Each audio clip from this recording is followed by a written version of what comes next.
Bitcoin was unstoppable. Cryptocurrency is unstoppable. I love it's all unstoppable. It's all unstoppable. I love self-launching YouTube videos. Yeah, there we go. All right, so 3, 2, 1. Welcome back, folks, to the WP-Tonic Roundtable Show. This is episode 614. We normally record this live, which you can watch either on Facebook or YouTube on the WP-Tonic channel or the WP-Tonic Facebook page. Like I say, we normally record this around 8:30 Pacific Standard Time. I've got a really interesting panel. I think I've rustled up, it is the summer, but I think I've rustled up some interesting stories about WordPress and tech in general. We have a special guest. We have the beast, which is Chris Lemmer, the big beast of WordPress. And I'm sure he's quite capable of some interesting remarks. I think it's going to be a great discussion. So I'm going to let Chris introduce himself. He really doesn't, but I'm letting him. Chris, can you quickly introduce yourself to the listeners and viewers?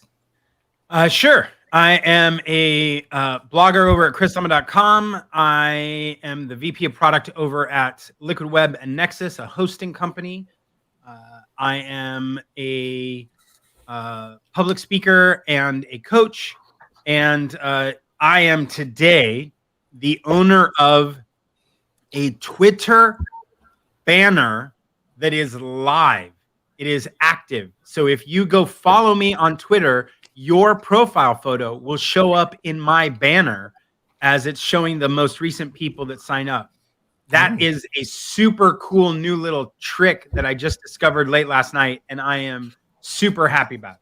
It's always nice to see an old dog that can learn new tricks, isn't it? You know, so there we go. It's always pleasing. And I've got Andrew Palmer with us. Andrew, would you like to quickly introduce yourself? Well, I don't know. I think Heather's introduction there with the hair flick was, quite incredible. That does, it was dramatic. It was dramatic, wasn't it? Do that again. My heart beats a little bit faster. That was I'm Andrew Palmer, Grid Pane. I'm a blogger as well, digital investor, plugin developer, and basically digital advisor to people that build plugins, and I help them sell them as well. The whole thing. Is there anybody in the WordPress community that you don't know, Andrew? Yeah, there's loads of people. It's full of people. I met Chris at Berlin, and I didn't know him there. I just went up there and was brave and introduced myself, and he said, yeah, I know who you are. I'm watching you. And I just kind of went away. I went, he said that to me, but he also said, fuck off, Jonathan. Never. Spencer, would you like to introduce yourself to the... he's disappeared. You're coming back, are you? He came in Heather Wren's like. Would you like to introduce Spencer yourself? Foreman from WP Launchify. Right. And Heather. Y'all are making fun of me this morning. I'm sorry. It was the hair flip. I'm having technical difficulties in my hotel room here. I am Heather Renzi. I am the digital solutions lead at The Difference Consulting. Right, that's great. Before we go into the main stories, I've got to mention my great sponsor, major sponsor, Castos. If you're looking to get into podcasting for yourself or for clients, you need really a audio hosting provider for your podcast. Plus, they provide the RSS feed and a host of other services, which is great to get in one central place. I was with a previous provider for almost 5 years. Castos came on my radar, decided to move. Then I found out that Matt Medeiros had become the head of marketing and customer experience. I thought this was great. I had chats with them. They decided to become the major sponsor of the show. I'm delighted in the partnership. And it's just been great. And I've had a great experience using their platform. Really great UX design, great support, easy to use, and about a third of the price of the previous provider. You can't ask for much more, really, can you? I suggest that you go over there, have a look what they've got to offer for yourself or for clients. I would buy one of their packages. If you do, can you please tell them that you heard about them on the WP Tonic show? So straight into the stories. Automatic requires Pocket Cast, and also they've invested money in my beloved Castos. What is this about, Chris? Is Automatic going to become the podcasting platform of choice? You know, they seem keen on podcasting, don't they?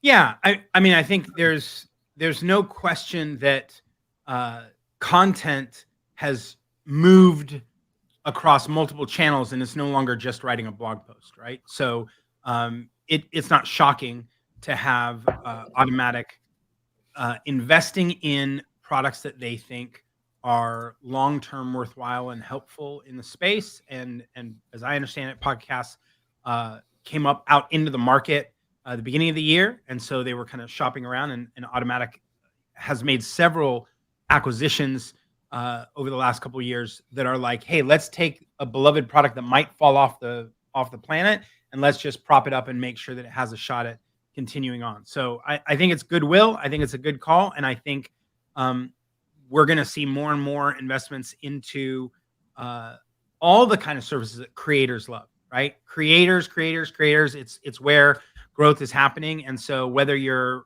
doing a podcast or video or writing content, I think they're going to be behind it. Yeah. Well, I'm really concerned because I use it to listen to my own podcast. You can't use Apple Player. It's terrible, isn't it? So I use that. Spencer, what do you reckon? Cynical.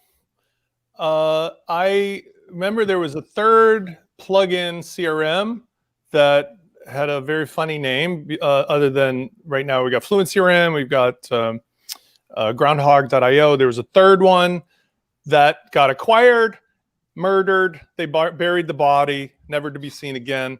I think podcasts are obviously an amazing channel and will probably continue to grow, but there's really only two ways this can happen. Either they're going to invest money and really promote it as a thing, or it's going to get the same kind of lack of love and attention that other things have gotten, and we'll never hear from it again.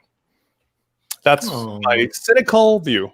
Oh, well, there we go. You're not noted for that, are you? I can't be the happy-go-lucky guy in every story, you know. I have to have some cynicism here. Well, maybe that's your row. I don't know. We'll find out when we. Let's go to brightness and love. Let's go to Heather. So, what did you reckon about this, Heather? I think that it just shows that there's a lot of podcasts out there, and I mean, Pocket Casts makes it easy, just like Anchor.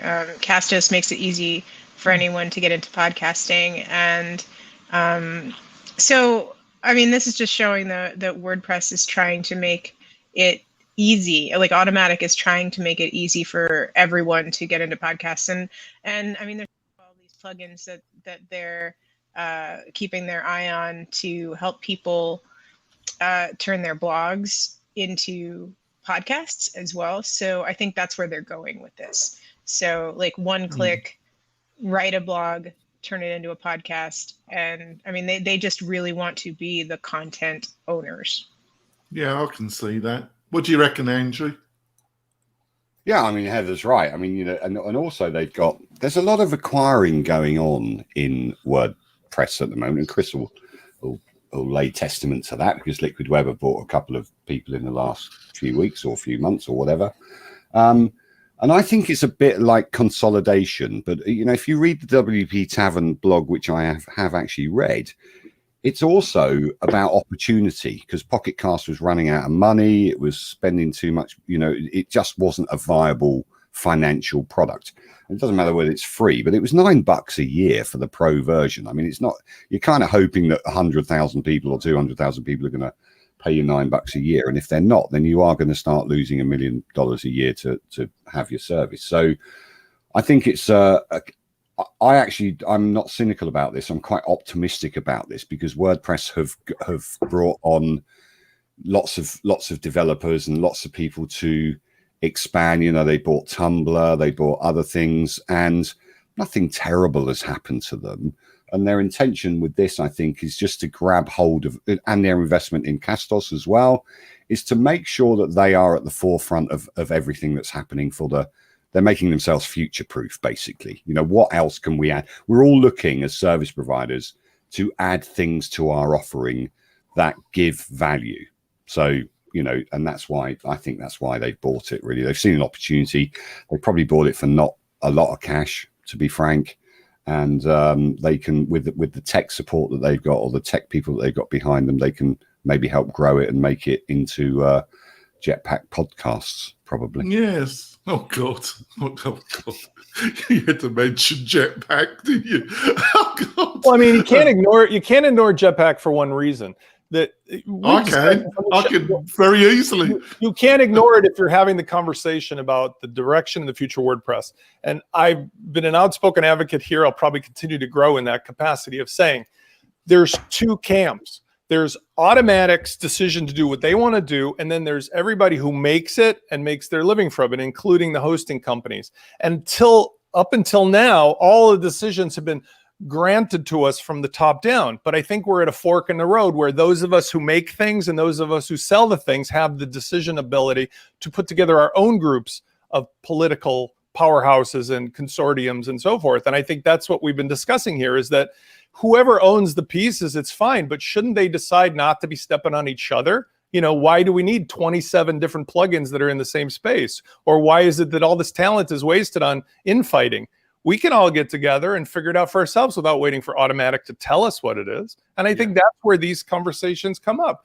This particular product might be a great product, but if Automatic doesn't do anything other than dump it into Jetpack or let it sit there and fester, then they'd be better off maybe just having it out on the other side of the table where somebody would actively use it for something. There we go. On to story 2.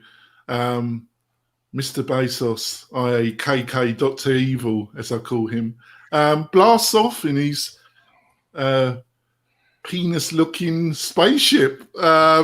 Jason on This Week in Startups had about criticism that he's received, and I've been one of them, the more minor but active voices in taking the piss out of Mr. Bezos. What do you reckon about this one, Heather? Well, you were right. He came back. You were a bit. When we last, you know, you're the space lady. You trained as an astronaut. You thought the chances of him not coming back were reasonably high. He made it, didn't he? No. What I said was that the Blue Origin one was less probable to come back than the Virgin Galactic. And that was still true. And remember, there was one guy that decided at the last minute to not go.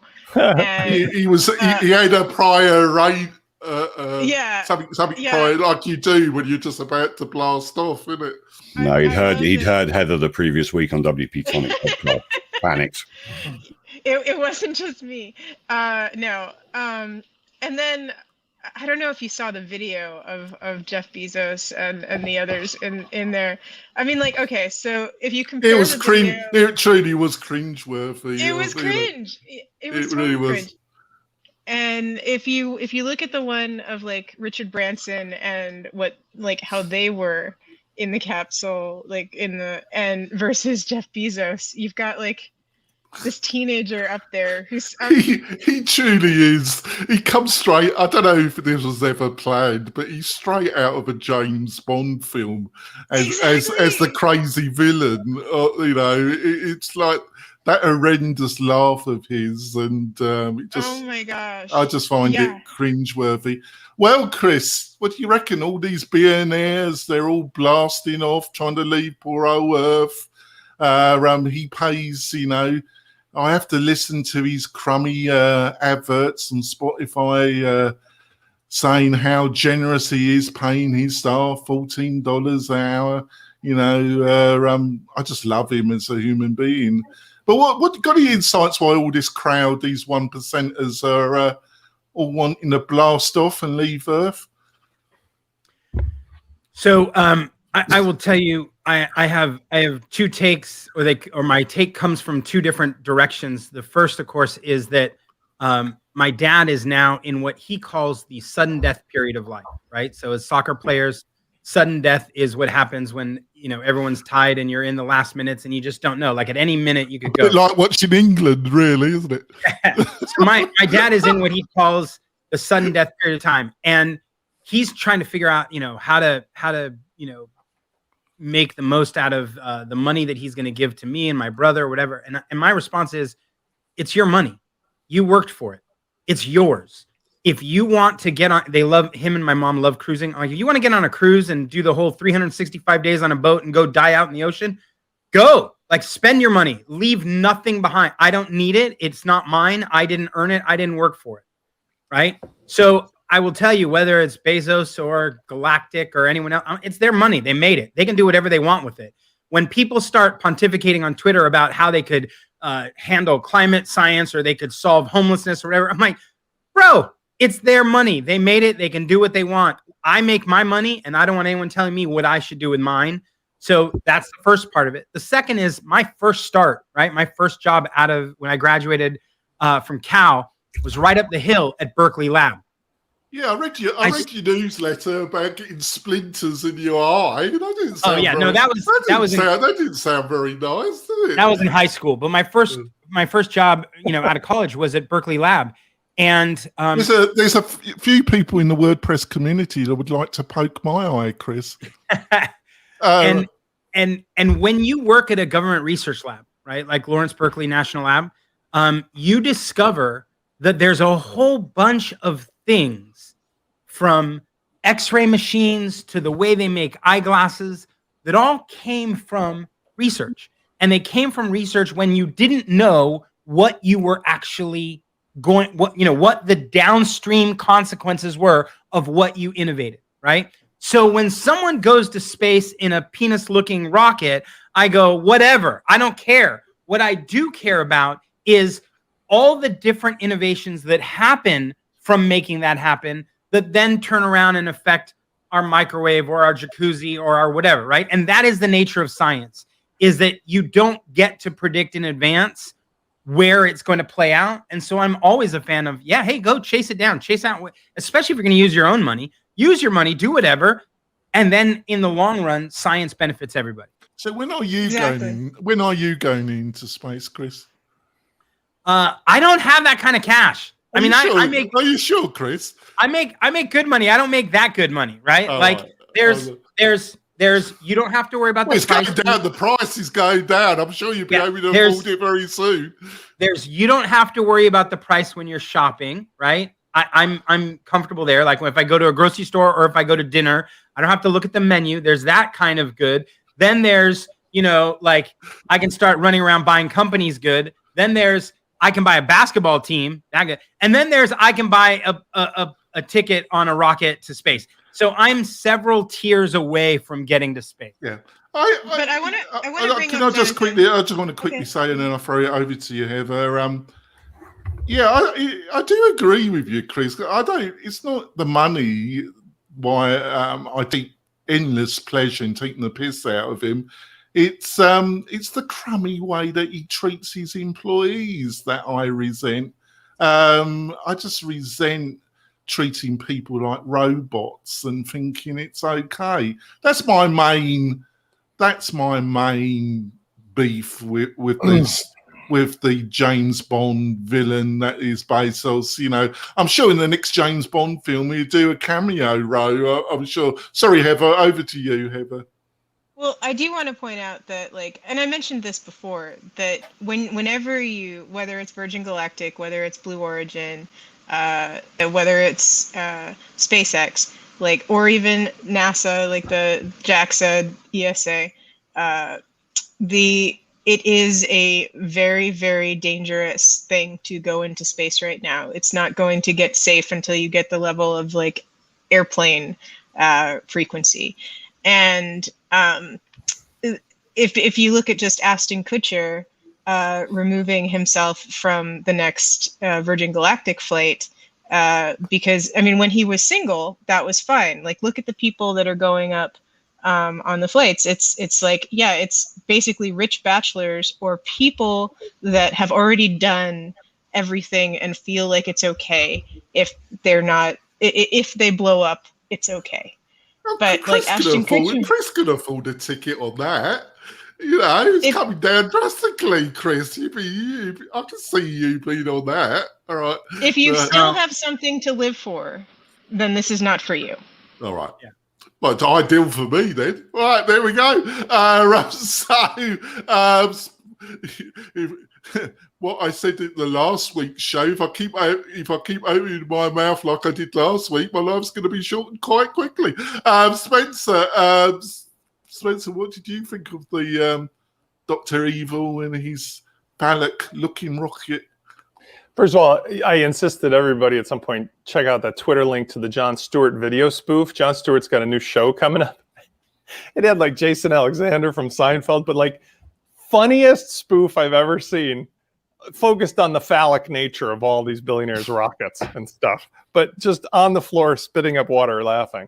As far as the rest, I tend to agree with Chris's point that anybody can spend their money on anything. I think the difference between how it was handled by the various billionaires thus far is that either Jeff Bezos is completely tone deaf or he is pure evil, because when he got out and said thank you to all the employees of Amazon and the buyers of Amazon product for paying for all of this, I'm sure they loved it. It was like King Midas saying, thank you, all my slaves and dead people, for making me the richest man in the world. It was just so, oh my God, painful. That was the part.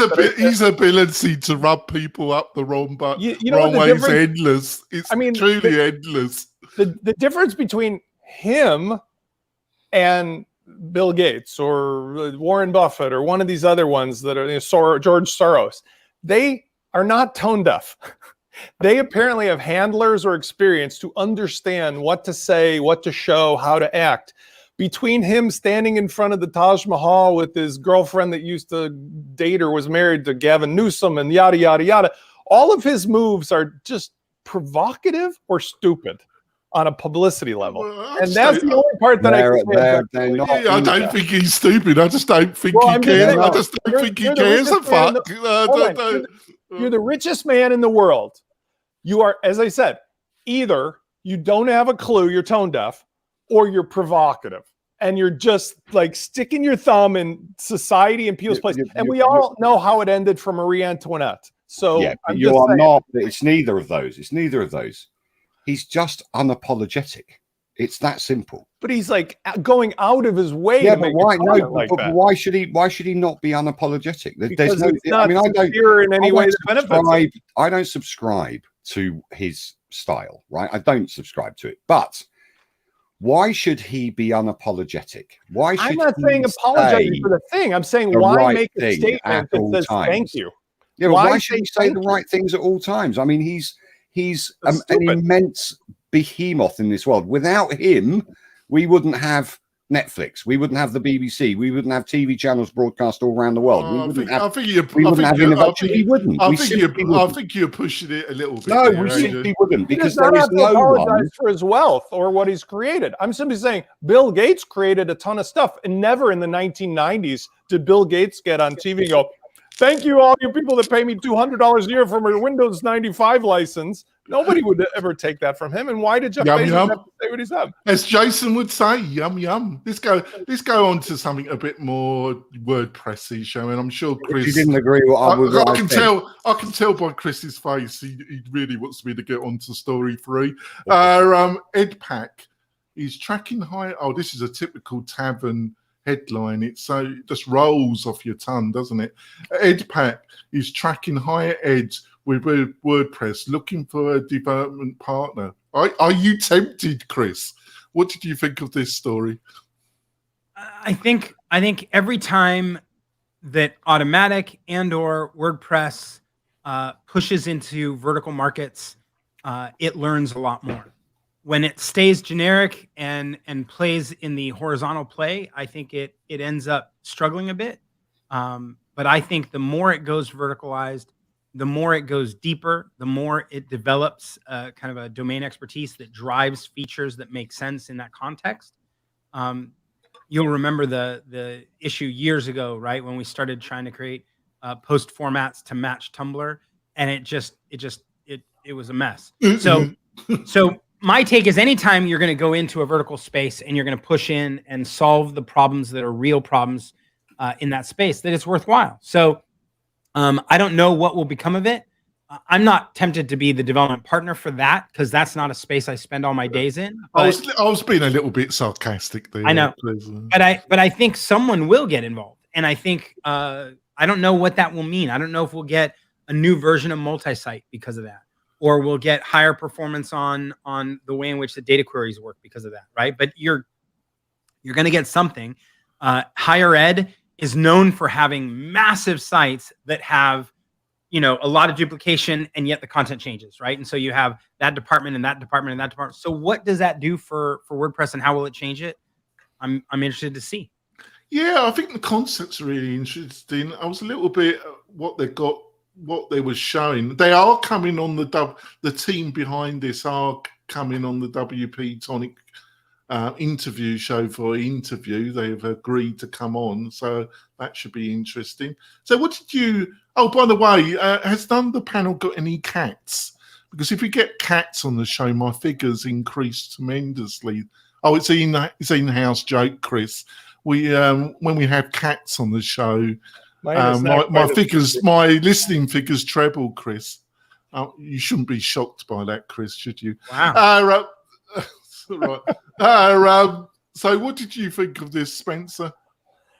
I like what they're building here. I think that this is an interesting way to solve problems by putting it together. There's a couple potential roadblocks or dangers that I would foresee whenever you get into this kind of really minute detail of building into a product. You run the risk of isolating them from the rest of the WordPress ecosystem, which is a topic I talk about all the time.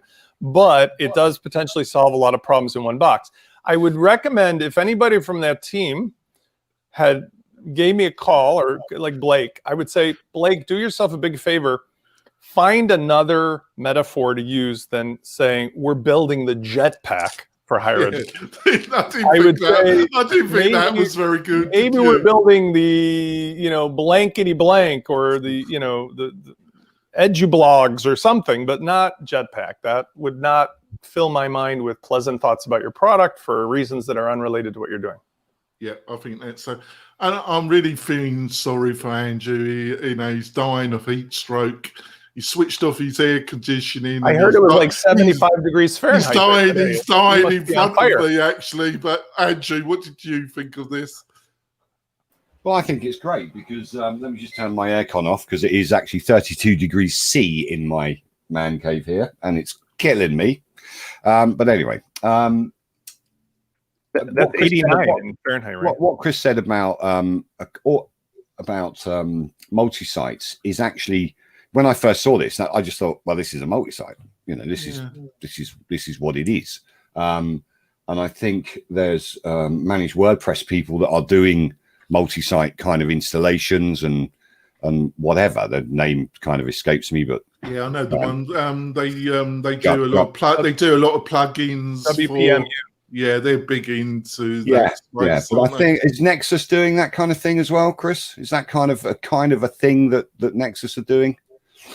We're definitely digging into some vertical spaces, not higher ed, but we just launched. No, WooCommerce. I mean. Yeah, we do a dedicated package for WooCommerce. We just launched WP Quick Start for membership sites. Yeah, that is a whole bundle of stuff so that you can get up and running on membership sites. So there are certain spaces we're stepping into. We're just not stepping into higher ed, right? But this is about higher ed, and also the costs of having an educational system, right? So if they can save costs on tech, specifically an intranet or a website or whatever they need to do, then I think this is a great idea. And I think if you can get behind it in whatever way, I think it's a great idea. And I'd like to see it global rather than, I'm not sure whether it's global. I didn't really get that kind of situation together, because I know that some universities in this country, my country, UK, spend in excess of £300,000-400,000 a year on just maintaining their website. So they could do with something like this, maybe. I love it. I think it's a great idea. I love it. There we go. What did you reckon about this one, Heather? Any thoughts? You're muted, Heather. Yeah. I mean, I think that. Yeah, I mean, Andrew's right. It's just it makes things easy. For For my nonprofit, we actually have an EDU arm, and we're using a multi-site like this, and it makes it easier to load courses and things like that. So yeah, I mean, these things are good. Right. I think we're going to go for our break. We'll come back. I've got some other juicy stories. So I think I'm just about keeping Chris awake. So we'll be back in a few moments. We're coming back. Chris has been a champion. By this stage, Chris, we've had some special guests that have just looked shell-shocked. Like they've wanted, like, I want to get off this. But you seem to be handling it quite well. Fine. Right, yeah, I think you've heard it all and done it all, really. On to story. Oh, yes, this is delicious. This is a delicious story. Another target for my sarcasm over the months, Adam Newman's WeWorks. It's a story from The Verge, and it's one of their classic kind of stories, isn't it? Adam Newman, WeWork debacle wasn't possible without VC help. So, Chris, what did you think of this one? I thought it was there's some delicious little tidbits, you know, especially about his wife. I just don't have the space to breathe. I can't breathe here. Oh, sorry. What did you reckon of this one, Chris? So there is. I mean, so the first three companies that I started and sold were venture backed. We went and raised venture capital and all that good stuff. And the next two or three were all bootstrapped, right? So I've lived in both worlds. What I can tell you is from back then, so from 1997 to today, there's a group of people that will always be anti-VC. They hate VCs. VCs ruin the world. VCs do this and that. And so this article fell in line with a lot of the critique I hear of, you know, the problem is the VCs. The truth of the matter is, whether you're talking about a financial backer or you're talking about a board, most of their oversight is at a much higher level. They don't know whether you're redesigning your office a fifth time or a sixth time. They don't know what you're doing here. They look at growth, right? I go to board meetings. When I'm in the board meeting, we're going to ask the question of, okay, quarter over quarter, what's the growth percentage, right? I'm going to look at top line growth. I'm going to look at EBITDA growth. I'm going to look at growth. And if the numbers are moving in the right direction, then, okay, let's talk about what are the rest of your plans for growth and what are you looking at and driving forward. Yeah, but don't you also make an assessment of the founder or the top team? And wasn't it pretty obvious that this guy's bonkers? Well, the truth is that if you stare with a straight face and listen to any CEO of a massively growing company, there's about half the people in the room that are like, this is amazing. I mean, again, I grew up, all my startups were in Silicon Valley. There's always somebody who's changing the world. And half of the people in the room are like, this is amazing. And the other half are like, this guy's a lunatic, right? It doesn't matter. Like, I mean, think about it. You're like, wait a minute. You have a house. It has a room. You're going to rent the room to a stranger for 2 nights? They could come in and kill you in your sleep. That sounds like a horrible idea. And someone else in the room is like, Airbnb is brilliant, right? Like, come on. So it's easy to throw shade looking backwards. Yeah. The dynamic is he was pivoting in a time where we were saying across the country and especially in Silicon Valley, we were saying technology is changing everything. Technology is changing everything. So he's like, hey, technology could change property management. And as they started growing, it was hard not to get excited about that. So, you know, I read the article and I thought, yeah, I get it. Yeah. We can look backwards and go, we should have seen the signs. But I'll tell you, in every board meeting I'm in every high level conversation with a VC or even private equity, nobody's getting into the details that clearly they didn't get into. Oh, it's good. It's good news for me. I'm bonkers, so it's good. But Yeah. I'm gonna miss him. It's, you know, he's been him and his beloved wife. I just love her. You know, they've just been an endless source of me taking the piss out of them, Chris. They're missed, really. What do you reckon, Spencer? by the sounds of it, they were a beloved couple and not totally bonkers, were they? I mean, the whole thing was that the Newmans scammed Masayoshi-san at Palantir. That's the whole point. They scammed the hell out of this guy. He's a multi-billionaire or whatever he was. He had control of billions. He got scammed. He gave him all the money. They were gypsies in a caravan, and it was too late before everybody figured it out. That's it. It was just literally an insider pyramid scheme that the guy on a personal level, who was the VC, of Palantir, either on personal pride or legal issues or whatever, just did not wake up or could not reveal how deeply he had gone with these two characters. And what's interesting to me is that they're not in prison. I don't think. Maybe they are, but they maybe have legal trouble. It seems like they got a legal waiver of everything, which is remarkable because the victim here, Palantir, the founder, just sort of said, Masayoshi is like, hey, I'm not going after you guys because I was the one who said yes to all this stuff, which is even more remarkable. If they'd screwed the amount of money out of me, they'd be missing a part of their bodies. I say this because we live in a, John Locke isn't here, but we live in a country right now, legitimately, where a single grandmother who gets out of prison accidentally registers to vote in Texas and they put her in jail for 6 years. And the Newmans scam billions of dollars and they're riding high along with everybody else. So unless you go into Epstein territory and piss off the wrong people, there's apparently two universes on this planet. The people like this and everybody else. And that comes to carbon emissions and money and everything else. So when we get back to the story about being tone deaf, yes, if you figured out how to be a billionaire, do it with grace and aplomb, because there is a historical reference for you to realize that eventually the 7 billion or so other people are going to come for you one way or the other if you don't be mindful of how bad you're making their lives. And that includes legal rules like this. This kind of stuff is crazy. It just is. But I do see Chris's point. Half these people are bonkers, so that it's not going to actually draw a red flag because you get used to it that they're bonkers. Do you remember the guy from Color? There was a phone app called Color.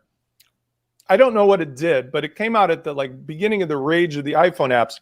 They flushed hundreds of millions of dollars or more down the tube and then folded tent. And it was at the time remarkable because everybody thought it was going to be like Slack or one of these other iPhone apps that, goes crazy. And it didn't. It just disappeared. And then we never heard the consequence of it, which to me is amazing as well. Oh, there we go. VC money. I suppose the realities of startups is that you've got to be a bit bonkers to do a startup anyway. It's a bit like your third marriage. The statistics aren't exactly, or your second, but when you get to your third marriage, the statistics... People get married twice. Yeah, well, yeah, they do. We do live in hope. But the statistics aren't all that good, are they? Really, ever, are they? Well, I mean, realistically, the VCs that invest this much money are investing in the people that have been successful before. They're investing in the ideas that are disruptive, and in the people that can convince them that the ideas are good. And whatever else he is a very charismatic, charming, and convincing person. And the idea of WeWork is actually fairly sound. While he's he's an unusual person, the idea is... That's one way to put it, Eva. Yeah, but as far as talking about what happens in these boardrooms and why investors are VCs are scammed by founders. It happens all the time. I've been in a lot of boardrooms where even for extremely successful, profitable companies, it's a game. You meet with your board quarterly, and all you need to do is basically give them a projection of what, or show them what you did, and then project what you're going to do, and then make sure that the thing you're presenting to them matches what it said, whether it's true or not. So like as long as you held back, I mean, say like you've made more money in that one quarter than you actually did, just make sure that the thing that you present to them, it matches what you said last time. And then maybe in the next quarter you didn't make enough. Well, bring back the money that you didn't tell them about in the last quarter, and now suddenly everything's okay. So I mean, it's all smoke and mirrors. Yeah, so I think that's an excellent point. Well, I think what you're trying to make it's a bit like theatre, really. It's business theatre, really, isn't it? So, what do you reckon, Andrew? What do you reckon? I'm just going to miss him and his wife. You know, are just delicious pair of con artists. You know. What do you reckon, Andrew? Were they? I mean, he bought hundreds of millions of pounds worth of property, didn't he? So that they used to establish WeWork, and he was a great orator, and he basically, you know, a lot of these people that raise money and raise awareness and everything, they're almost like cult leaders. Like Chris said, 50% of the people in the room going, "You're God." 50% are going, "You're mad," you know, and it does get to be. I used to work for Klein Walk Benson, but massive venture capital, and they invested in a print company that I ran. You know, we bought 200 print companies for basically $1, and then invested £3.5 million in them. You know, and closed a lot of them down, did a lot of asset stripping. I don't feel, I've got to say, I don't feel sorry for the venture capitalists, because it is driven by profit, right? And they see an opportunity, and sometimes those opportunities don't pan out, and sometimes they do. Now, WeWork was an opportunity, and they thought, well, we can do this. And let's be honest, it's still trading. It's still got the hundreds of locations globally. I think it is just the scale, the audacity of Adam. And but there's loads of con men in this world, John. It's just the audacity and the guy's a con man. I mean, I don't give him even a minute's thought. I watch golf, and it's all sponsored by WeWork, and I watch the famous golfers wearing their cats with WeWork on them. And if they knew the history of how WeWork came about, perhaps they wouldn't wear their hats, or perhaps they wouldn't have the sponsorship. But I doubt it, because, you know, sponsorship. But these people exist in every single daily life. We get phone calls from them every single day, trying to scam us. People trying to scam us. All he's done, he's like a phone scammer that's just done it on a massive scale, and by all intents and purposes looks as though he's got away with it. And I don't care about him at all. It doesn't affect my life. I didn't lose any money with it, and it's up to the VCs to do their due diligence, and it serves them right. That's my view. Right. I want to do something, because I forgot to do it at the beginning of the show. I want to dedicate this podcast to the memory of my father, Captain Douglas Denwood. It's his birthday tomorrow. Winner of the Legion of Honor and the winner of the British Military Cross. A great man. I miss you, Father. So, on to story 5. Back to another tavern, and a great headline that feels you in need to read it. But WordPress, WooCommerce patches critical vulnerability. Sending full security update from WordPress.org. I'm sure this made you and some of your people in your hosting company, Chris, rather busy. What did you think of this post? Well, it was a little strange because the published blog post about it I chanced upon, but nobody was making a big deal, and I kept looking around like, why isn't this anywhere on Twitter? Why am I not seeing it? Well, that's why I put it in here, because I thought that was strange. And what it is was they were getting ready to push the patches to all the sites, and so when you're getting ready to remediate all this issue across the board, you don't typically announce to the world that there's an opening until you've cleaned it all up. And so there was this period of time where I'm like, am I reading this right? It sounds serious, but I'm not seeing the seriousness anywhere else. This is before I knew that a patch was being made. So I reached out to my team right away, woke everybody up and said, hey, we got to start doing something. They reached out to the WordPress Security Council, and that's when we found out, a patch is getting ready to be delivered, which was very good news, we also were able to get the information we needed for our WAF. So we put in the protection on the WAF right away, which basically protected all of the WooCommerce sites, and then waited for the patch to get promulgated across all the sites. So there was a couple of hours where we got a little nervous, like, well, what's going on here? But by the time the announcement went everywhere else and it was on Twitter and everything else, we were already clear and moving on. So every time there's something like that, you go, okay, we gotta make sure we have everything ready to solve this. But all in all, I think it was handled well. Yeah, I thought it was good news in a way. I thought it was handled pretty well, really, wasn't it? Something I could be a bit more positive. What do you reckon, Angie? What did you reckon?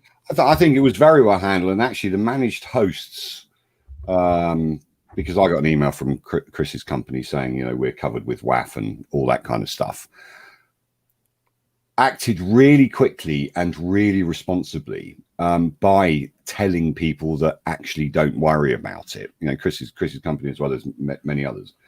And that surprised me, because I've dealt with hosting companies and they're behemoths, and there are people, and I quite like to pick Chris's brain about that, about what is the process, who is the person that says, right, this is how we're going to do this, and what's the trail of getting it done within 2 hours, because it's effectively an emergency, especially if you're a WooCommerce specific managed host, which you are, right? So what was the process like? Was it all hands on deck, or do you have a risk kind of situation that you cover, like a bit of documentation that this is how we do it?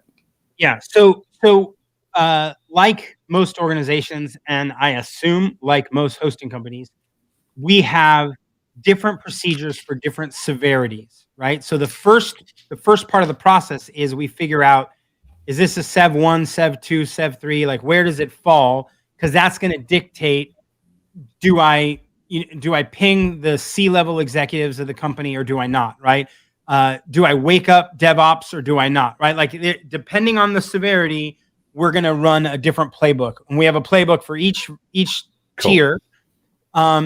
We use Slack a lot, right? And so because there's always someone awake somewhere in the planet, right? And so when I caught the news, all I had to do was grab a link to an article, post it in the right Slack channel, articulate my set of assumptions about what level of severity this was, place it in there, and let someone look at it. And then what they have to do is go, okay, do we agree that this is this tier of severity, right? So someone has to double check my work. I don't just get to randomly say this is Step 1, right?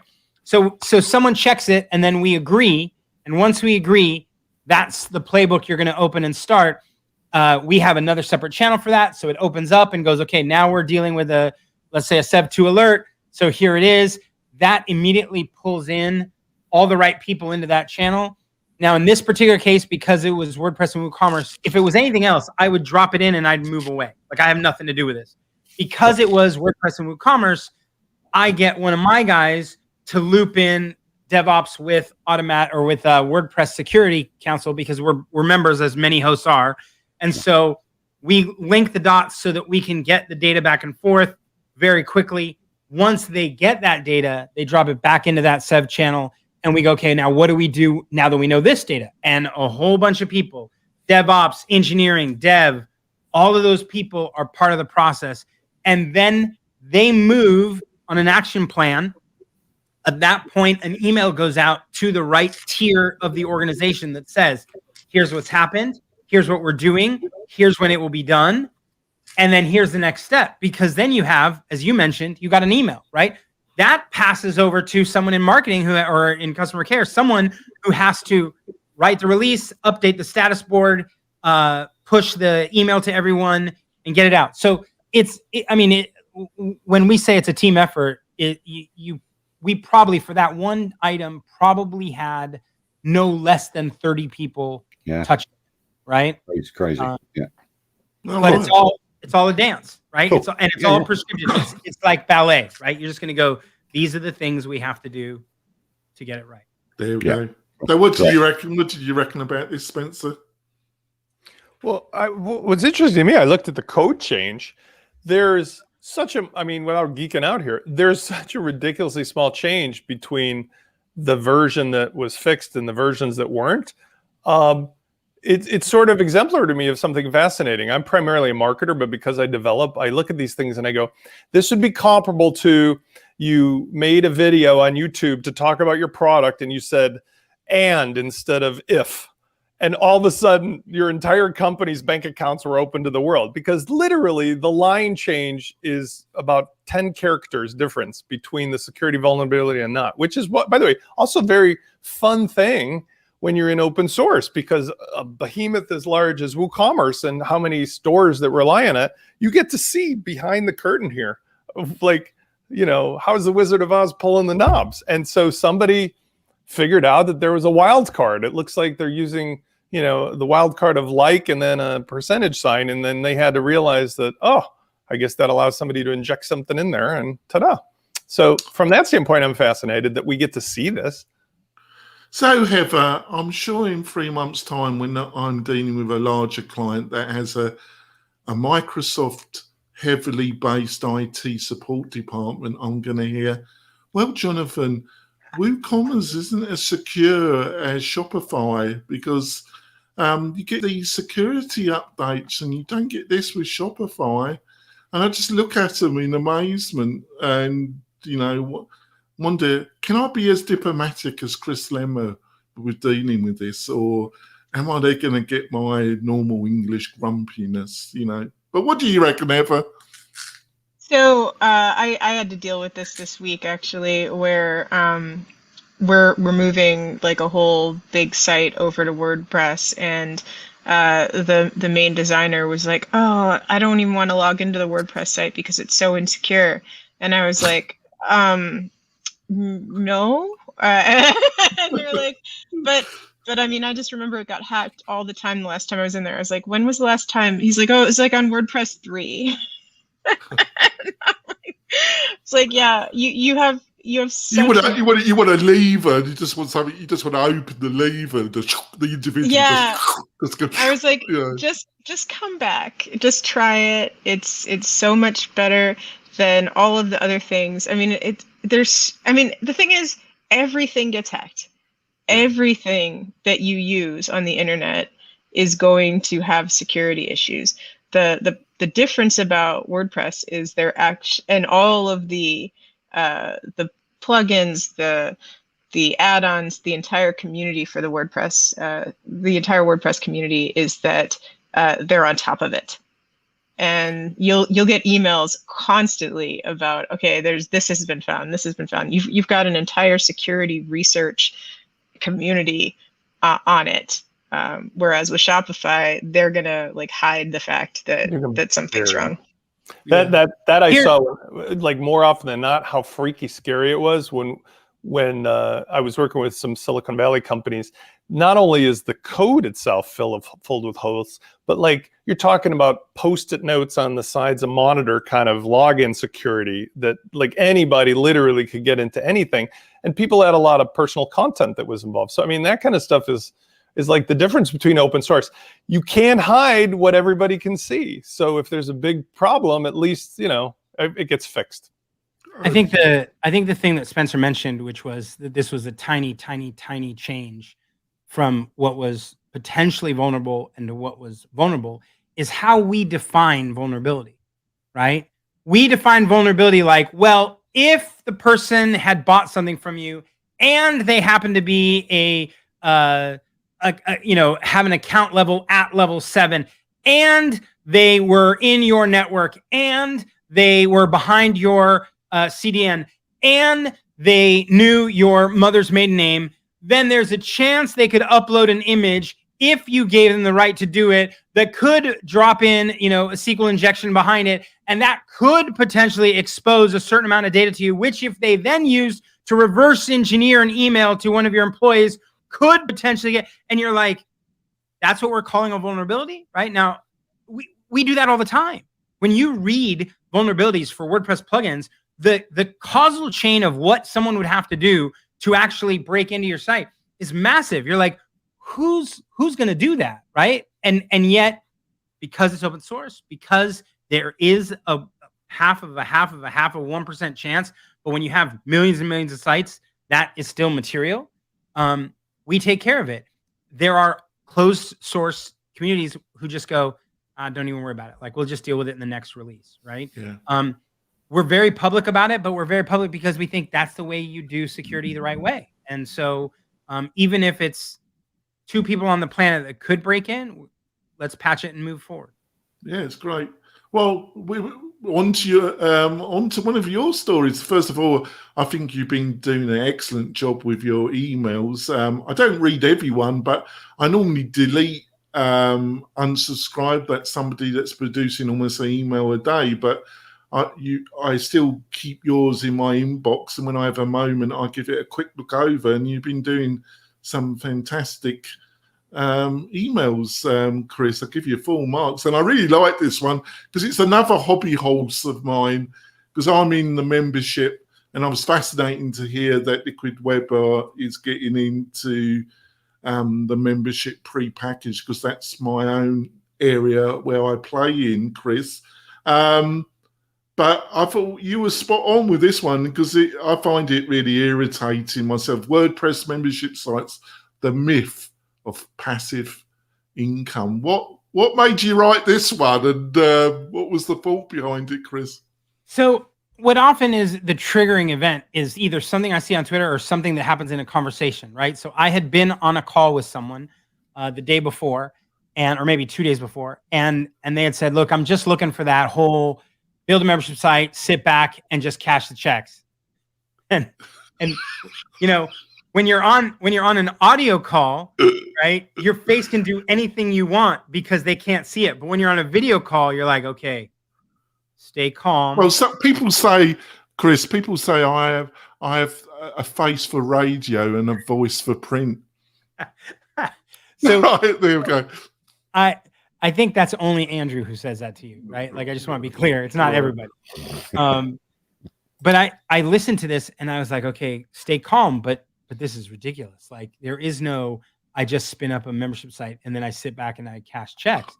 So you just want to get a gun and shoot yourself in the end, don't you? That's the Kajabi mantra. Yeah. So I pushed back a little bit on the call, right? And then I just took a little note down, right? And that's, often what'll happen is I have a whole bunch of these topics. And so 2 days later, 3 days later, I was like, okay, I'm actually going to write about it.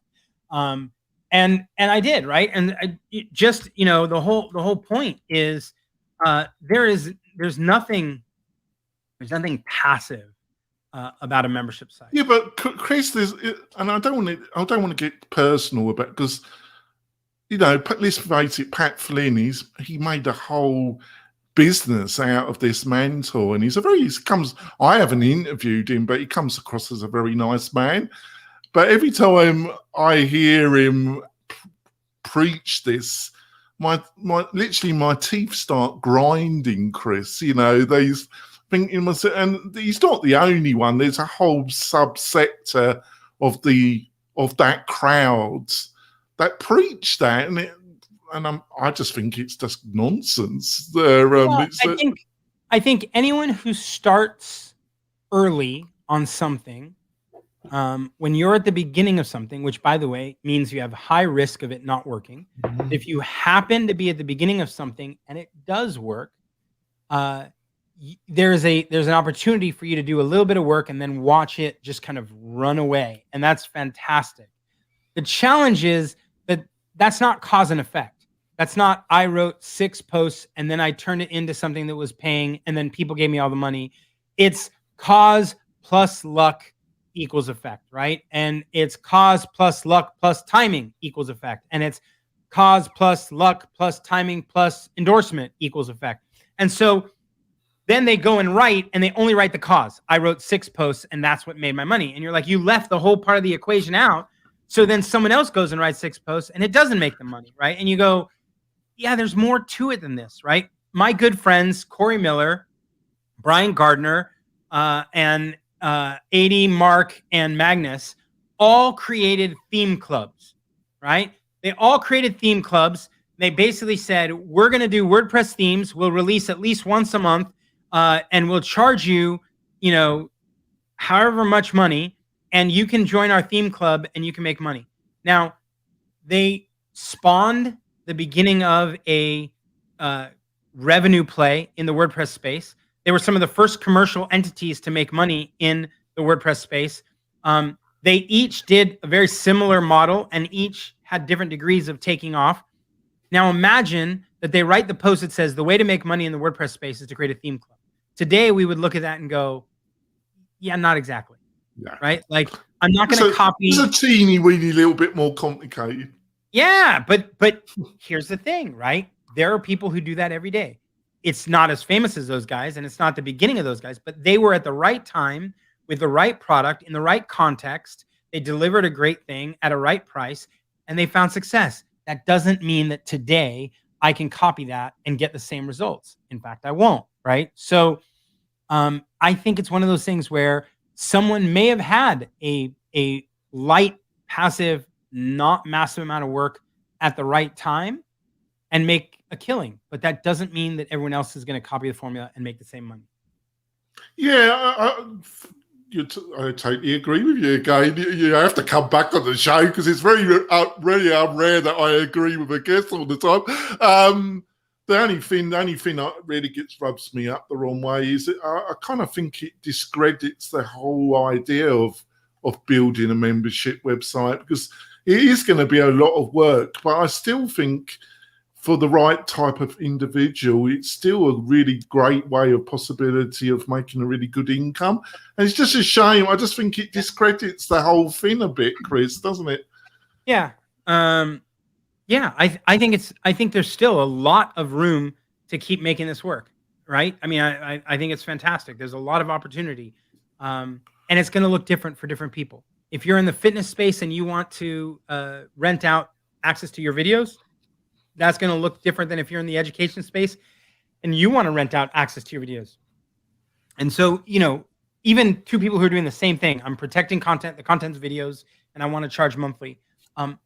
It's the tactics, the strategies, the kind of content, the amount of content are all going to be different when you're in different spots, right? Different industries, different kind of customer, different target, all that. So I think there's a lot of opportunity. In none of those cases do I think it's passive. So I don't think any membership site or any kind of elegant marketplace was technically a membership site, a theme store, of other people's products, which was, and it's still working, it's still there, and doing whatever after I sold it. But it's a tough thing. Page Builder Cloud was a very similar thing, with layouts every month and going in and earned a very nice almost passive income. But you're always going to get support calls. You're always going to get refunds. It's a lot of work to run a membership site, and it's a lot of work to, even if you've got a successful one. Exactly. Well, even a not so successful one. I've got a guy who's running a site and he's making 10 grand a month. Is that successful? Not really in the scheme of things, but it's. I think it's better than a poke in the eye. Yeah, I know too, right? But it's costing him. Don't forget. It might not get you a seat in the bay. It might not get you a seat in the bay or Spalex, but it's better than a poke in the eye. But it's still but there's costs. That's okay. Turning over 10 grand a month, right? So there's costs. There's video editing. There's your standard cost for software. You've got to be, have Vimeo Pro or whatever it is. You have standard costs, but what people forget when they're running a membership site, with Elegant Marketplace, and this isn't a sob story, it was 16 hours a day. I was sitting in my desk for 16 hours a day for 3 years. What you needed, Andrew, I don't know whether I was doing it wrong. You needed minions, Andrew. You needed to call Spencer, because Spencer's not going to do 16 hours a day to make that kind of money. Spencer's going to be like, no. I can make that money. Chris, he's looking at you right now, and he's like, I can make. You got that right. I can make Palmer money in 2 hours a day. What the hell are you doing over there, Andrew? You know him so well. Listen, Chris. He wouldn't get out of bed for that kind of money. Listen, Chris has got one key point. I agree with absolutely everything in his article, but he's left one thing out, which he's now brought to the fold. The world we live in today offers the opportunity. There are certain businesses, my recommendation is related to this. There are certain businesses that actually have the membership model whether it be monthly or yearly, and I want to comment on that, but that the deliverables are not the treadmill to which Chris is referring, which are traditional content-based. Instead, they are passive service that can be automated by other people. So for example, the original one of this was Built With, which is, I believe, a Norwegian or Scandinavian guy or Australian guy, one dude, one server, he has one helper. He essentially scrapes the web for data about companies' stack and sells it as a competitive information base. I think they bring in $5 to $10 million a year with one dude, one server, and one helper. There was a guy that was called Plenty of Fish, Marcus Friend, in Canada years ago, before they got bought out by Match.com, who had been famous for running a multi-million person dating site from his apartment on one server, and it was all geeked out. Here's the problem with content. If your content is teaching people how to make money in WordPress, you're going to fail. Why? Because 9 out of 10 people don't know how to market themselves or talk to people. So what they're learning is destined to failure. If it's content for information, you're going to fail. Why? Because WordPress is moving at the speed of light and changing every day, and all your content is going out of date before it's even basically been read by anybody. And finally, the people that are there paying have a 3-month window before they grow bored of your stuff. But if you offer a service, something that's like intangible, not like themes and other things, then you stand a really, really good chance, because then you could automate the process, go on a vacation, and people can run it for you. But otherwise, I do agree. We're also in a membership economy based upon annual or group membership, not on like, let me remind myself that I pay you every month. And that's why LTDs have become, to Andrew's credit. Like most of the time, Spencer, I agree with about 90%, but as always, there's always a 10%. I don't. Oh, you know, we're gonna have some. Right, Mr. Lima's got to jump, so let's say. Oh, goodbye. he's got to go. You've got to leave us. So, Take care. do you want to do Bye, before? Right, do you want to do a recommendation? Have you got a recommendation to share with us, or do you?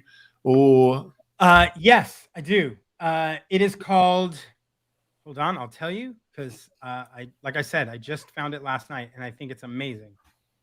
Black Magic _SO on Twitter, at Black Magic _. well, if you can find that for Spencer and put it in Slack, I'll make sure it's mentioned. The URL is blackmagic.so on the domain. Super cool. Check it out. I think you're gonna love it if you use Twitter. And thanks for the great conversation. Yeah, I'm sorry it's so long-winded, Chris, Yep. but I do understand. Right, bye. So, Heather, what did you? He had enough of us, listeners and viewers, or he had enough of me. Put it that way. That put me in my place, didn't it, listeners and viewers? Heather, what did you think of this great article from Chris, the former Chris Lemmer of this show? Well, I mean, again, membership sites in general, I mean, not just in the WordPress community, people are lured to them with the idea that you're going to make passive income, and it's not going to take much work. And then whether you're running them yourself or whether you're a content provider, in the majority of people make no money at all, and it takes them a lot of time to run them. And I mean, we need to get out there. We need to break the myth of passive income.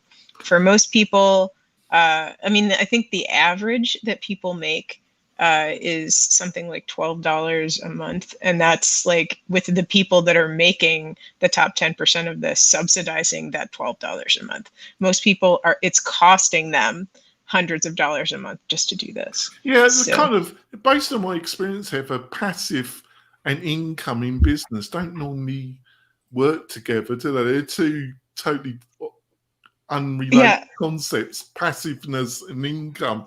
You know, you normally got to do something to make income, haven't you? And there are exceptions. I mean, like my husband, who's been on this show, like is one of the like leading people who makes who's very successful at online courses. But then again, he puts a lot of work in making those online courses. You should approach a leading WordPress membership hosting company. I know one, Heather, but there we go. Well, but the thing is, like, he does this because one, he was misled about how much you make. from them. So like initially he thought that it was a lucrative thing. So he put a lot of work into it. And because he put a lot of work into it, he ended up making a lot of money. And he partnered up with a company that does all the marketing, that does all that stuff. Because if he was trying to do it on his own WordPress site, then he'd have to do all the marketing himself. He'd have to. So with this, like, I mean, he just kind of lucked into it. I mean, his content is very good. He's a very smart person, but all of the, I mean, for most people out there, it's never going to happen. And that's where all these membership sites are. The only person making money is the person that runs the site. Okay. Yes. All right. Fair enough. What do you reckon, Andrew? Well, I kind of said it. I mean, there is no such thing as a passive income. I know it. I've been there, done it. Yeah, I'm doing it now. I'm developing another situation for launch soon, which is going to be Spencer. That's going to be a membership site. Effectively, we know it's going to be hard work. We know there's going to be a lot of support. We've geared up for that, and it'll be hard work. There's no doubt about it. And eventually, building a team around it again, like I did and do with all my businesses. I build a team around so that I'm actually the passive guy, and I can go and often swing a golf club. And that's that golf's so important. It's like saying you're going to get into a passive relationship. A passive marriage relationship with the team. I'm just gonna get married. Everything else is gonna be. I'm sure my married. Don't even mention marriage to me. Right. I never have to do anything for this relationship ever again. I'm sure my first wife will say it was pretty passive. Right. Spencer, have you got a recommendation yes. of the week? Okay, so our good friend Saeed has come up with a spin-off of the Built With called isitwp.com, which I would say is very intriguing to me, again, because I'm in a similar interest space of understanding what people are tending to use. I think it's early days for this because it doesn't really give you a lot of stuff that it should. You can actually, by the way, also go for free to builtwith.com and see almost the same or more data. But what I do like about this is that it opens up the hood on the WordPress car of a lot of people to find out what they're actually using. And in doing that, I think it reveals what is the philosophy I see going for WordPress. Less and less number of outrageous random plugins, more people using the same stack of stuff, which is my personal dream and focus. Do make sure, and if you can paste Chris Lemmers into Slack as well. Yeah, I already did. Yeah. Oh, great. Because Andrew, what do you want to recommend? You're muted. You're muted. I know, I was doing something else. We were lucky enough to interview a chap on the WP-Tonic interview podcast the other day, and I meant to recommend this ages ago. So I'm going to recommend it. It's watchful.net. Yeah. So if you've got an issue where you need to look after websites very competitively, it's watchful.net. Yeah, I'm going to really it was a great interview. Thank you for your help with that. And Andrew, it was a great product, not on my radar, but I'm going to be deal. And he's got a new product coming, which we'll be probably publicising a little bit for him, which also sounds fantastic, doesn't it? Oh, yeah, it's awesome. Yeah. Right. So, Heather, have you got something you want to recommend? I do. So, as y'all know, I'm a CTO, and I really care about data and making sure those things are cool. And there's a new up-and-coming team out of France that is working on a no-code data analytics platform that can plug into all sorts of things, including WordPress. It's called Guyana, so you should check it out. It's really easy to use, and it connects with, again, you can run your backend WordPress analytics and make all sorts of fancy dashboards, and you can white label it for your clients as well. How does this compare to DataBox? Because I actually have a client right now who's suffering with a little DataBox stuff. Yeah, I'm in the same boat. I've got a client, and we were looking at DataBox as well. It's funny, isn't it? Compare the two of them. I like this one. We've been playing around with it in my team, and I actually popped up some dashboards real time in a meeting this week, and they were going ooh ah. Shiny, nice. Right, we got to wrap this up because it's gone on a bit, and Chris got bored as shit and decided to leave. So can't He blame had him. another call. Yeah, I'm Don't worry only, about it. I'm only teasing. Nobody's got a sense of humour in WordPress these days. You got to have a thick skin. He can look after himself, mate. He knows how to deal with a shithead like me.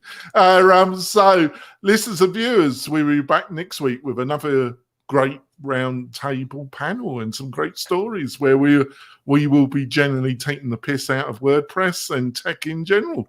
We'll see you next week. Bye. Bye. Goodbye.